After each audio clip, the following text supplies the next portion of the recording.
Hello all. Today we will going to start our new subject, that is business statistics. And today we are starting its chapter number 1, Introduction to Statistics.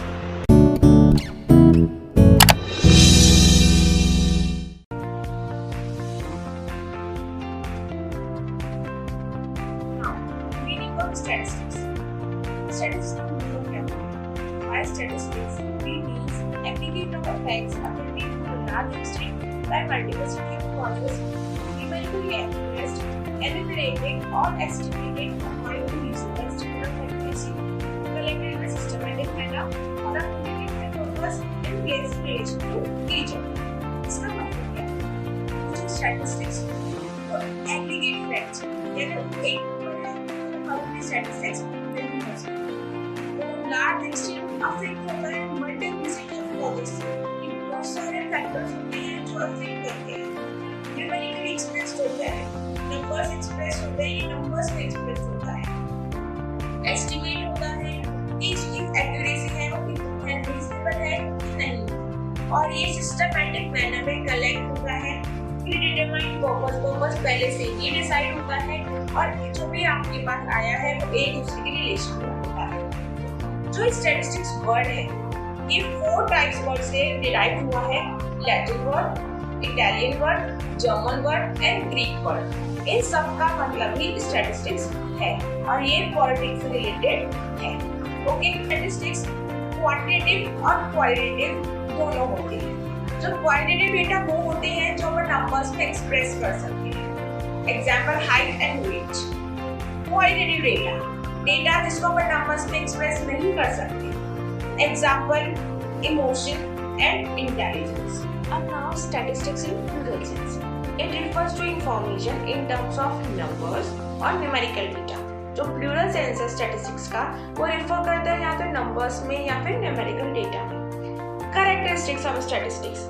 Aggregate of facts, कि जो facts हैं वो aggregate होते हैं कि एक number कभी भी स्टैटिस्टिक नहीं हो सकता, एटलीस्ट 2 तो आपको चाहिए ही चाहिए. न्यूमेरिकली एक्सप्रेस्ड, ये नंबर्स में एक्सप्रेस्ड होते हैं. डिग्री ऑफ एक्यूरेसी, जो डिग्री है एक्यूरेसी की वो एकदम परफेक्ट होनी चाहिए कि आपने जो भी चीज यूज कर रहे हो वो परफेक्टली प्रेजेंट होना चाहिए. Affected by multiplicity of factors, बहुत सारे फैक्टर्स से ये अफेक्ट होता है. Collected in a systematic manner. It should be collected in a systematic manner. Means कि जो भी आप कलेक्ट कर रहे हो उसका मैनर एक तरीके से आपको कोई भी चीज करनी होती है. कोई भी कहीं पर भी रैंडमली आप नहीं जा सकते हैं. Statistics in singular sense. It means the science of counting और science of average. इसका मतलब ये होता है जो काउंटिंग होती है साइंस की और जो एवरेज होता है ये उसे कहते हैं अपन स्टैटिस्टिक्स इन सिंगुलर सेंस. इसके फीचर्स क्या है?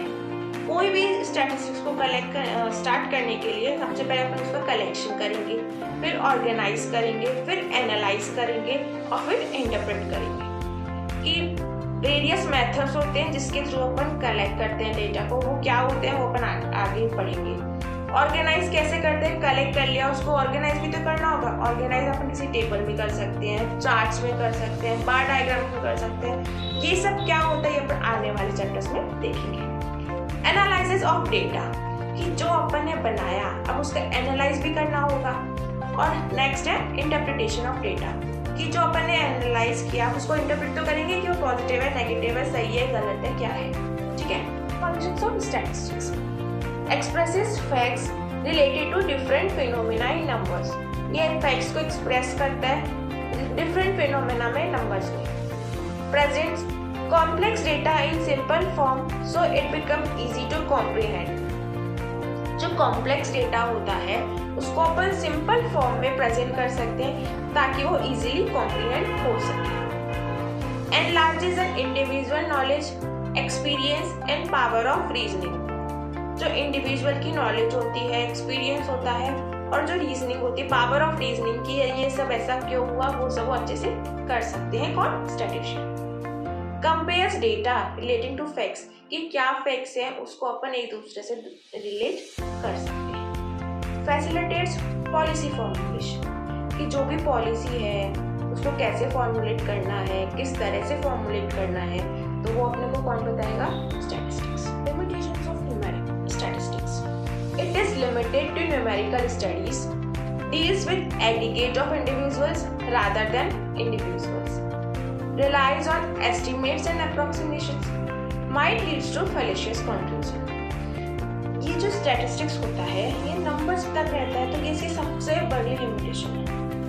और ये इंडिविजुअल्स से डील करने के बजाय एग्रीगेट ऑफ इंडिविजुअल्स से डील करता है। रिलायंस ऑन एस्टिमेट्स एंड अप्रॉक्सीमेट्स, कि जो इसका रिलायबल होता है, ये बोलते हैं ना फिक्स वैल्यू नहीं आती है, एस्टिमेशंस पे रहते हैं। And it might leads to fallacious conclusion, क्योंकि जो करने वाले होते हैं वो भी अपने तरह पीपल ही होते हैं जो वो करते हैं, तो कभी कभार फैलेशियस कंक्लूजन भी आ सकता है किसी भी रीजन की वजह से। कलेक्शन ऑफ डेटा क्या होता है?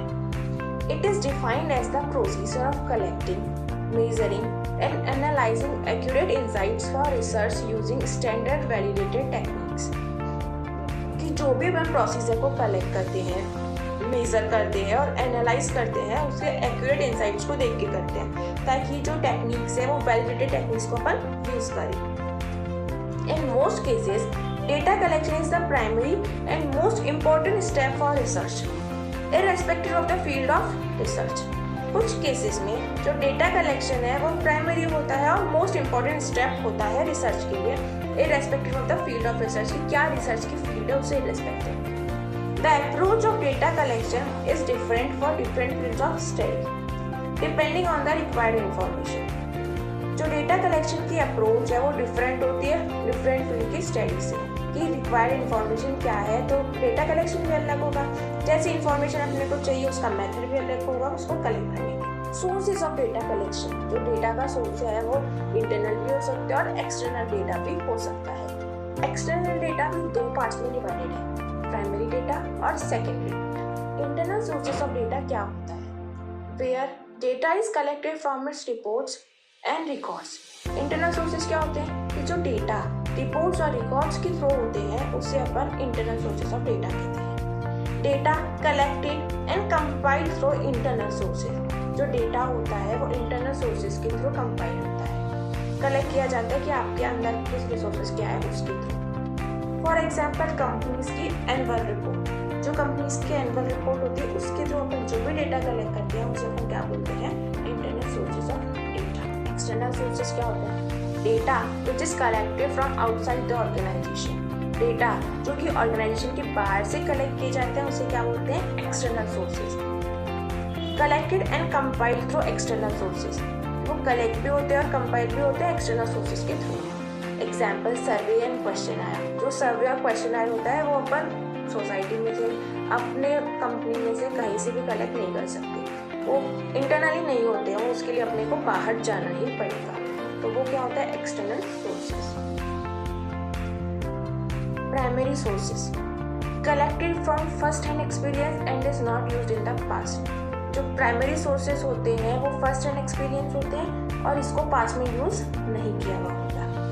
Data gather are specific to the research motive and highly accurate. इसमें जो डेटा गैदर होता है, जो अपन कलेक्ट करते हैं, वो रिसर्च मोटिव के होते हैं और एक्यूरेसी भी अच्छी होती है। Collected from the source of origin, कि जो कलेक्ट किया जाता है कि हुआ कहाँ था, ओरिजिन कहाँ से हुआ था, वहाँ से कलेक्ट होता है। एक फर्स्ट हैंड इंफॉर्मेशन होती है, for example census.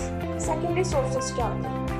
Data which is collected through other sources are called secondary sources। Data जो अपन दूसरे सोर्सेज से कलेक्ट करते हैं उसे अपन क्या बोलते हैं? Secondary sources. कि फर्स्ट हैंड इंफॉर्मेशन ऑफर नहीं करता, example information collected through magazines. अब सोर्सेज ऑफ डेटा के बीच में डिफरेंस देख लेते हैं, प्राइमरी डेटा और secondary data. Definition, they are collected for the first time, इसे अपन फर्स्ट टाइम कलेक्ट करते हैं। The data which have already been collected by some other person, data जो किसी और ने पहले से ही कलेक्ट कर लिया है उसे अपन सेकेंडरी डेटा बोलते हैं। Originality, original because they are collected for the first time, इसे अपन पहली बार कलेक्ट करते हैं तो इसलिए ओरिजिनल है, और सेकेंडरी डेटा ओरिजिनल नहीं होते। नेचर ऑफ डेटा, ये अपने को रॉ फॉर्म में मिलते हैं और ये finished form. Reliability and suitability, जो प्राइमरी डेटा होते हैं वो मोर रिलायबल होते हैं, सूटेबल होते हैं in comparison to secondary data. Time and money. Primary data are more time consuming and expensive, whereas secondary data are less time consuming and economical. Precaution in editing. No precaution in editing is required as you are original. More precaution and editing is required, mandatory. Collection of data के methods. Primary methods. Direct personal investigation. Data are personally collected by the investigator from the information. जो data होता है वो अपन personally collect करते हैं investigator के through information collect करते. Investigator direct relationship बनाता है पर्सन से जिससे उसको इंफॉर्मेशन चाहिए. The investigator should be diligent, tolerant, impartial and efficient. जो इन्वेस्टिगेटर होता है उसको डिलिजेंट होना चाहिए, टॉलरेंट होना चाहिए, इम्पार्शियल और एफिशिएंट होना चाहिए. जैसी आपको मिली है नॉलेज आपको वैसे की वैसे प्रोड्यूस करना है. Suitability. The field of investigation is limited or not very large. जहाँ limited होता है ना कि छोटा सा एरिया होता है वहाँ पर अपन इसे यूज कर सकते हैं. Information is to be kept secret. जो information होती है उसे secretly रखना होता है. A great degree of originality of the data is required. कि जो डेटा की ओरिजिनलिटी है अच्छी वाली डिग्री वो यूज करनी होती है. Accuracy of data is of great significance. Data की जो accuracy है वो अच्छे से यूज होनी चाहिए. इस मेथड के मेरिट्स और demerits. This method ensures high degree of accuracy. ये जो मेथड है ये जो एक्यूरेसी है ये हाई डिग्री इंश्योर करता है. Collected data uniform because they are collected by one person. जो डेटा होता है वो यूनिफॉर्म होता है, कोई चेंज नहीं कर सकता. क्यों? क्योंकि एक ही पर्सन ने उसको कलेक्ट किया है. Original data are collected by this method. जो ओरिजिनल डेटा होता है उसे अपन इस मेथड से कलेक्ट कर सकते हैं. कंपैरेटिव स्टडी भी इजीली पॉसिबल होती है. Now the demerits. It requires a long time and involves enormous cost. बहुत ज़्यादा कॉस्ट इन्वॉल्व होती है और बहुत टाइम कंज्यूमिंग होता है. There is a more use of power की बहुत ज़्यादा यूज होती है, मैन पावर बहुत ज़्यादा यूज होती है. It is highly prone to personal bias of the investigator. ये जो होता है ये पर्सनल वाइज जो इन्वेस्टिगेटर का खुद का मीनिंग होता है कभी कभार वो इसको इफेक्ट कर जाता है. Indirect oral investigation. It is the method by which information is not obtained from the persons regarding whom information is needed. जो इनडायरेक्ट ओरल इन्वेस्टिगेशन होता है इसमें जो इंफॉर्मेशन होती है जो अपने को चाहिए होती है उसी पर्सन से अपने को जा करके लेना होता है. It is collected orally from the person who are expected to possess necessary information. ये orally collect होता है क्योंकि oral investigation है उसी person से जिससे अपने को information चाहिए. Merits of indirect oral investigation. It is economical in terms of time, cost and manpower. Confidential information can be collected. जो भी information है उसे अपन collect कर सकते हैं. Information is likely to be unbiased and reliable. जो information होती है वो रिलायबल होनी चाहिए और अनबाइज्ड होनी चाहिए. This method is relatively simple to understand. ये जो मेथड है ये सिंपल होता है और अंडरस्टैंड होता है, इजीली इसको अपन अंडरस्टैंड कर सकते हैं. Demerits of indirect oral investigation. जो डिग्री ऑफ एक्यूरेसी है इंफॉर्मेशन की वो कम होती है comparatively to the previous. This method leads to doubtful conclusion due to ignorance and carelessness of the witnesses. ये जो मेथड है ये डाउटफुल होता है. कंक्लूजन होता है इसका कंक्लूजन जो होता है वो डाउटफुल होता है due to ignorance and carelessness of the witness. Doubtful भी हो सकता है इसका रिजल्ट, कंक्लूजन इसका. क्यों? क्योंकि इग्नोरेंस अगर केयरलेसनेस हो जाती है विटनेस की through. Information through local sources और करस्पॉन्डेंस. इंफॉर्मेशन अगर अपन ने लोकल सोर्सेज और करस्पॉन्डेंस के थ्रू की है तो वो क्या है? Under this investigator appoints local persons at different places. जो इन्वेस्टिगेटर होता है वो अपॉइंट करता है लोकल पर्सन्स को डिफरेंट प्लेसेस पे. They collect information in their own way. They collect information in their own way and furnish the same to the investigator. जो information local sources और करस्पॉन्डेंस कलेक्ट करते हैं वो अपने वे में कलेक्ट करते हैं और furnish the same to the investigator. जैसा लाते हैं वैसे का वैसा दे देते हैं. Rough and approximate estimates are required. Suitable का होते हैं जहाँ पर सिर्फ रफ पूरा कच्चा स्केच चाहिए होता है, या फिर कुछ भी ऐसा चाहिए होता है कि रफ चाहिए आपको, वहाँ पर ये सूटेबल होते हैं। The information is wanted at regular intervals. जो इंफॉर्मेशन है वो रेगुलर इंटरवल्स में अपने को चाहिए होती है, और जो फील्ड ऑफ इंक्वायरी है वो भी वाइड होती है। मेरिट्स, ये जो मेथड है ये चीप है और इकोनॉमिकल होता है। There is economy of time and labour in this method. ये जो है इकोनॉमी भी होता है और लेबर फ्री होता है। This method can be used where the area of inquiry is wide. जहाँ पर इंक्वायरी का एरिया होता है वो वाइड होता है। Quality of data is better as enumerators are trained. जो डेटा की क्वालिटी होती है वो भी कंपैरेटिवली बेटर होती है। Demerits, data not reliable which are collected by this method. जो डेटा इस मेथड से अपन कलेक्ट करते हैं ना वो थोड़े कम रिलायबल होते हैं। If high degree of accuracy is required this method is not adopted. अगर हाई डिग्री अपन ने यूज़ कर ली एक्यूरेसी की तो फिर ये मेथड अडॉप्ट नहीं कर सकते। The data are not original if collected by this method. जो डेटा होता है वो ओरिजिनल नहीं होता अगर वो इस मेथड से कलेक्ट होता है तो। Collected data lack uniformity because they are collected by different correspondents and they differ in quality and taste. जो डेटा कलेक्ट होता है वो उसमें यूनिफॉर्मिटी कम होती है क्योंकि वो डिफरेंट करस्पॉन्डेंस से यूज़ होता है। अपन डिफरेंट करस्पॉन्डेंस से लेकर के डेटा को यूज़ करते हैं, डेटा बनाते हैं। अब सेंसस मेथड क्या होता है?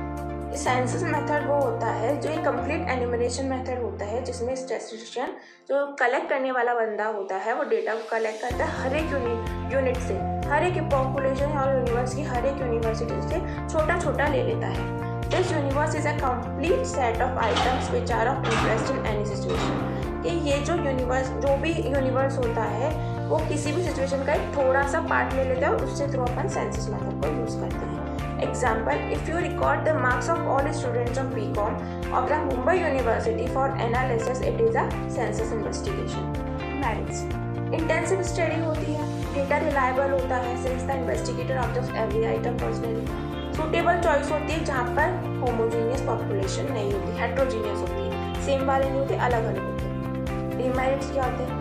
Costly method होता है, बहुत time consuming होता है और errors की possibility होती है। Sampling method, ये वो मेथड होता है जहाँ पर डेटा को अपन कलेक्ट तो करते हैं कि कौन सा कैसा बड़ा सारा कोई पॉपुलेशन है उसका छोटा सा पार्ट अपन ले लेते हैं एग्जामिनेशन के लिए कि अपन को एग्जामिन करना है ताकि अपन कंक्लूजन निकाल सकें। Suitability, the size of population is very large.